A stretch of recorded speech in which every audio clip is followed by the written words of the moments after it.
Good morning dear student. मैं Shyam Kumar Maurya, assistant professor, Valmiki teachers training college Vaishali के इस चैनल में आप सभी विद्यार्थियों का स्वागत करता हूं। डीएलएड प्रथम वर्ष कोर्स F5 भाषा की समझ तथा आरंभिक भाषा विकास के अंतर्गत आज हम आप लोगों को यूनिट 3 पढ़ाएंगे। यूनिट 3 के अंतर्गत टॉपिक का नाम है विद्यालय में भाषा विषय के रूप में। ये जो विद्यालय है इसमें भाषा एक विषय के रूप में पढ़ाया जाता है। भाषा अधिगम से तात्पर्य बालक अथवा बालक के भाषा के विकास या व्यवहार में अनुभव तथा प्रशिक्षण के फलस्वरूप परिवर्तन करना है। ये जो बालक जो आप लोग हैं जो शिक्षा ग्रहण करने हैं, आप में परिवर्तन, आपके व्यवहार में परिवर्तन लाना है। मानव प्राणियों के भाषा सिखाने में अब तक के ये प्रयास निष्फल रहे हैं, क्योंकि भाषा आज प्रेरित अनुकरण साध्य प्रधान न होकर अंतर्निहित नियम साध्य प्रक्रिया है। भाषा कौशलों पर अधिकार प्राप्त कर उनका परिस्थितियों के अनुकूल प्रयोग या व्यवहार भाषा का अधिगम कहा जाता है। यह जो आप लोग विद्यालय में भाषा सीख रहे हैं एक विषय के रूप में, इसका किस तरह से आप लोगों को प्रयोग करना है, दैनिक जीवन में कहाँ कहाँ प्रयोग करना है, इन सब के बारे में सीखना है। भाषा सिखाते समय अध्यापक का लक्ष्य छात्रों में भाषाई कौशल विकसित करना है। जो भाषा का कौशल है आपके अंदर विकसित करना है। भाषा के औपचारिक शिक्षण के द्वारा वह छात्रों के भाषाई व्यवहार की कुशलता को उत्पन्न करता है। भाषा को संप्रेषण का महत्वपूर्ण साधन माना गया है। भाषा अधिगम व्यक्ति के व्यवहारों में परिवर्तन लाना है। ये जो भाषा का अधिगम है, मुख्य कार्य अधिगम का कार्य सीखना होता है। तो हम लोग भाषा से संबंधित, क्योंकि हम लोगों का जो टॉपिक है वह विद्यालयी भाषा से है, तो हम लोग जो भी सीखेंगे वह भाषा के ही विषय में सीखेंगे। प्रायः देखा जाता है कि 5 वर्ष के बच्चों एक से अधिक भाषाएं सरलतापूर्वक सीख लेते हैं। आप लोग भी देखे होंगे कि जो छोटे बच्चे हैं उनमें सीखने की प्रवृत्ति अधिक होती है, क्योंकि इस उम्र के बच्चों में अनुकरण तथा सीखने की प्रवृत्ति अधिक होती है। बालक में संकोच की मात्रा कम होती है। भाषा वैज्ञानिक के एक वर्ग की मानता है कि बालक में भाषा ग्रहण की सहज प्रवृत्ति होती है। दूसरे वर्ग के अनुसार भाषा के अर्जन के लिए बालक का सामाजिक भाषाई का परिवेश उत्तरदायी है। एक लोगों ने कहा कि जैसा परिवेश रहता है वह उसका परिवेश उत्तरदायी होता है, तो दूसरे वर्ग ने सीखने की प्रक्रिया पर बल दिया है।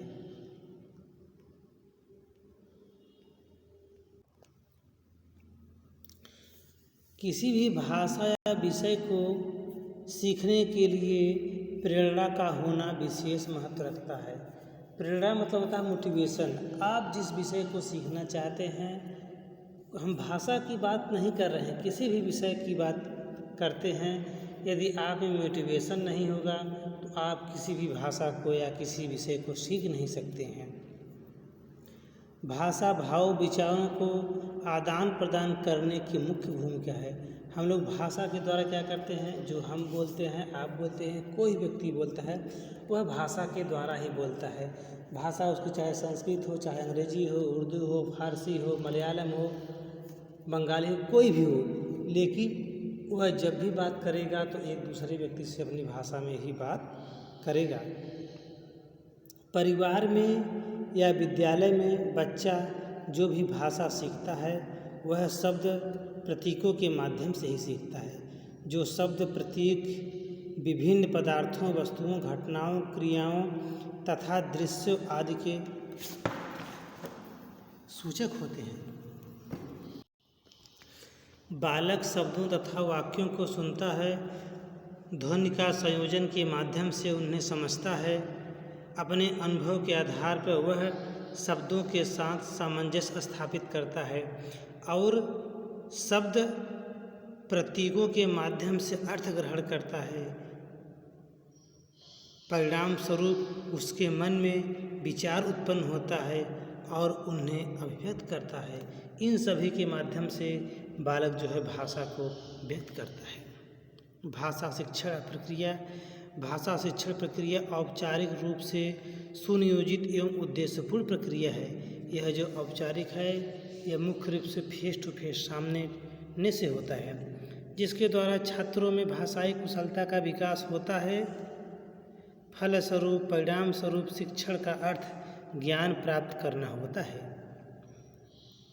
परंतु भाषा शिक्षण के संदर्भ में भाषा के सैद्धांतिक ज्ञान का कोई महत्व नहीं है।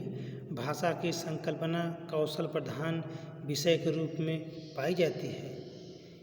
यह भाषा शिक्षण प्रक्रिया हमेशा चलती रहती है। भाषा शिक्षण से तात्पर्य शिक्षण की उस विशिष्ट अवस्था से है जिसके द्वारा भाषाई कुशलता का विकास होता है। भाषाई कुशलता का संबंध भाषा के 4 कौशलों से है: सुनना, बोलना, पढ़ना और लिखना। इन चारों कौशलों का वर्गीकरण किया गया है। भाषा अधिगम और भाषा शिक्षण में भाषाई कौशलों का विकास जो होता है, मुख्य कौशल श्रवण और भाषण होता है मुख्य कौशल, और गौण कौशल में वाचन और लेखन होता है। एक होता है मुख्य कौशल, एक होता है गौण कौशल। भाषा शिक्षण का दायित्व मुख्यतः अध्यापक का है। भाषा शिक्षण का दायित्व किसका होता है? अध्यापक का होता है। वह छात्रों की योग्यता, रुचि तथा जागरूकता के अनुसार पाठ्य सामग्री को सुव्यवस्थित करता है। भाषा शिक्षण में सहायक विविध प्रकार के तकनीकों तथा अभ्यासों के उपयोग के द्वारा वह शिक्षण सामग्री को बहुत कुशलता से प्रस्तुत करता है। भाषा अध्यापक को मनोविज्ञान तथा भाषा विज्ञान का ज्ञान होना चाहिए, जिससे वह छात्रों के मनोविज्ञान तथा शिक्षण में अंतर्निहित मनोविज्ञान सिद्धांतों को समझने तथा उनका समुचित उपयोग करने तथा भाषा के मुख्य केंद्र बिंदु से है। सिखाई जाने वाली भाषा सामग्री छात्रों की आवश्यकता के अनुरूप हो और बालक में वांछित कुशलता का गुण विकसित हो। इसके लिए नवीन सामग्री का निर्माण आवश्यक होता है। सभी बच्चों में अच्छे गुण विकसित करना चाहिए। भाषा का प्रयोग सामाजिक संदर्भ के सापेक्ष है। विशिष्ट संदर्भों में अनुकूल शब्दों वाक्यों का चयन आवश्यक हो जाता है। साहित्यिक गोष्ठियों में प्रयुक्त भाषा शैली तकनीकी तथा वैज्ञानिक संदर्भों में अभिव्यक्ति की दृष्टि से उपयुक्त समझी जाती है, यानी अच्छी मानी जाती है। भाषा शिक्षण में अध्यापक के लिए विविध सामाजिक सांस्कृतिक संदर्भों की जानकारी होनी चाहिए। भाषा के शिक्षण में भाषा का अध्ययन ही सर्वाधिक महत्वपूर्ण स्रोत है। यदि आप लोग भाषा का शिक्षण कहते हैं, अध्ययन कर रहे हैं, तो सबसे महत्वपूर्ण है क्या है? भाषा के शिक्षण में भाषा का अध्ययन। बालकों के व्यवहार में हमें जो भी परिवर्तन दिखाई देता है वह भाषा के माध्यम से जितना संभव है उतना किसी अन्य से नहीं। किसी भी नियम की विषय वस्तु को बताने के लिए भाषा के द्वारा लिखित या मौखिक जानकारी दी जाती है। भाषा और मातृभाषा के विषयों के आदान प्रदान की परिपक्वता के पश्चात ही अन्य विषयों का शिक्षण संभव होता है। पहले बच्चे को मातृभाषा सिखानी चाहिए। जब मातृभाषा को पूर्ण रूप से सीख जाए, परिपक्व हो जाए, तब उसके बाद में अन्य विषय या अन्य भाषा का अध्ययन कराना चाहिए। अन्य विषयों का शिक्षण संभव होता है। बालक ज्ञान को चाहे अनुकरण के द्वारा ग्रहण करे या सुनकर या किताबों से पढ़कर, लेकिन भाषा के शिक्षण का माध्यम से ही संभव है। ये जो शिक्षण का जो माध्यम है, ये जो भाषा का जो माध्यम है, जो आप लोग सीख रहे हैं, जो हम सिखा रहे हैं, हमारा उद्देश्य है कि आप लोग अधिक से अधिक सीखें और अधिक से अधिक जानें। तो आज का मेरा टॉपिक समाप्त होता है यहीं पर। हम पुनः एक नए टॉपिक के साथ उपस्थित होंगे। तब तक के लिए धन्यवाद।